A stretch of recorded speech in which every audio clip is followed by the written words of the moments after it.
అక్కడికక్కడే మరణిస్తారు. శుచి చిన్న చిన్న గాయాలతో ప్రమాదం నుండి బయటపడుతుంది. శుచి మేనత్తైన కళ్యాణి, కావేరి మరియు గిరి దహన సంస్కారాలను పూర్తి చేస్తుంది.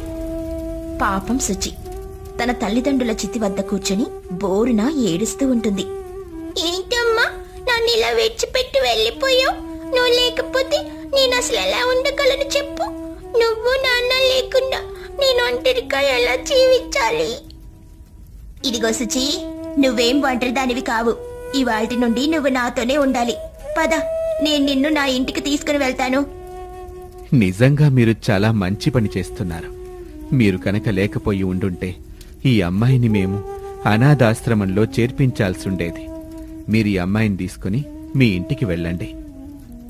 శుచి నా కోడలు, నేను కాకపోతే తనని ఎవరు చూసుకుంటారు అన్నట్టు చెప్పడం మర్చిపోయాను. నా తమ్ముడు